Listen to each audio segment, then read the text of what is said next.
Hello, j'espère que tu vas bien. Et aujourd'hui, je voudrais justement te parler de l'importance de prendre du temps de qualité pour toi.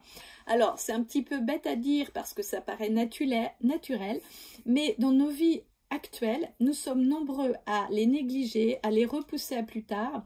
On se dit que c'est secondaire, qu'on verra plus tard, on prendra du temps que quand on pourra. Et c'est une grosse erreur. C'est une plus grosse erreur que l'on ne l'imagine. Alors pourquoi prendre du temps pour soi régulièrement? Pour se détendre, pour se plaisir, pour pratiquer ses passions, pour se récompenser du chemin que tu as parcouru. Et c'est important, de loisirs et de détente sont nécessaires à ton cerveau pour se ressourcer. C'est pour retrouver de l'énergie, c'est pour retrouver une mindset, c'est pour se recharger parce que tu te donnes de l'amour et de la bienveillance à toi-même.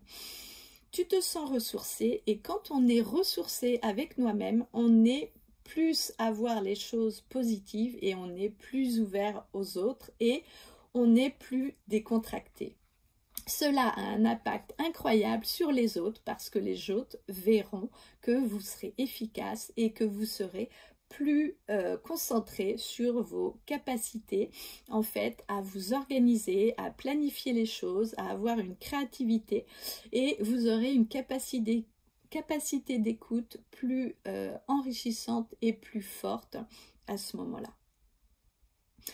Mais les gens croient que quand vous êtes épuisé et que vous êtes vraiment dans une journée de 8 heures de travail non-stop, eh bien vous êtes plus efficace. Mais moi je dis que non. Moi je suis de nature à être très acharnée au travail et pendant des années je prenais peu de temps pour moi, mais je devais faire les choses plusieurs fois parce que par manque d'inattention, eh bien, je me pressais et je n'arrivais pas à réaliser les choses de façon efficace. Donc, c'était du temps qui était mal investi et ça me stressait et ça me démotivait. Tandis qu'aujourd'hui, si vous prenez du temps pour vous, vous allez pouvoir en fait vous recentrer et être dans un bon potentiel pour justement mieux gérer votre temps. Quand on a un temps pour se détendre, quand on a un temps pour se changer les idées, quand on a un temps pour faire même une pause, prendre un café, prendre un thé, eh bien vous aurez beaucoup plus d'efficacité, vous aurez beaucoup plus de créativité et ça je le redis en mettant en place des moments en fait de créativité, de génie.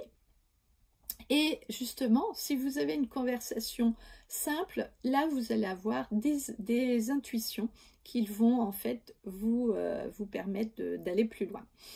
Donc aujourd'hui, notez tout ce qui s'est réalisé tous ces 12 derniers mois et notez en fait des idées directes ou indirectes que vous avez eues à ces moments-là.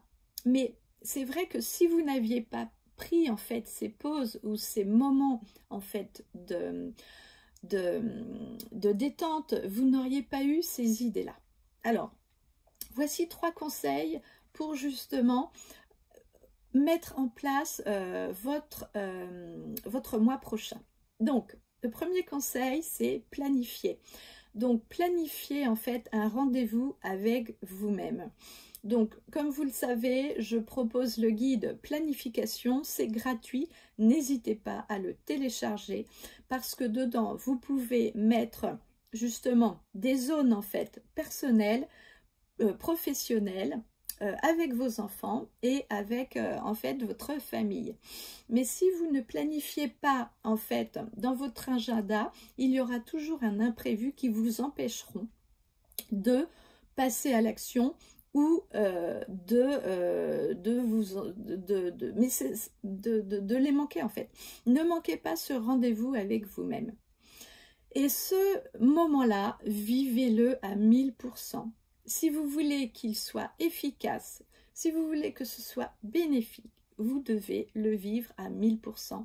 C'est être pleinement dans le moment présent, être focus sur ce moment que vous vous offrez, vous devez déconnecter. Beaucoup de personnes oublient ce point, mais moi, dans mon agenda, je coche rendez-vous chez le coiffeur, je coche pause, je coche plaisir de la journée, je coche aussi c'est mon moment d'abondance, je me fais plaisir et je m'achète des choses. Le moment d'abondance, ce sont mes récompenses parce que vraiment félicitez-vous, réussissez et se récompenser parce que vous avez développé, vous avez eu des avancées, vous avez eu des réussites, vous avez eu des accomplissements et comme ça vous pouvez garder votre confiance en toi. Et on est souvent à se focaliser sur nos erreurs, sur nos échecs et non sur ce que nous avons réussi parce que dans le temps on nous culpabilisait parce qu'on ne voulait pas qu'on refasse les mauvaises choses. Mais aujourd'hui, vous le méritez amplement, vous méritez d'avoir vraiment un objectif de vie, vous méritez d'avoir des possibilités, vous méritez en fait de vivre votre moment présent parce qu'on ne sait pas ce que demain sera et il vaut mieux être en fait avec des regrets qu'avec des remords, mais vous ne regretterez votre journée que si vous ne l'avez pas planifiée. Alors bien sûr il y aura des imprévus, bien sûr il y aura des choses, mais comme dans votre planning vous avez mis en place des zones en fait de liberté, ces imprévus-là peuvent être justement décalés ou réorganisés. Alors bravo, bravo à ceux qui ont téléchargé planification. Si vous voulez aller plus loin, vous pouvez aussi retrouver agenda. Agenda, c'est toujours pour planifier votre temps, pour avoir plus d'organisation.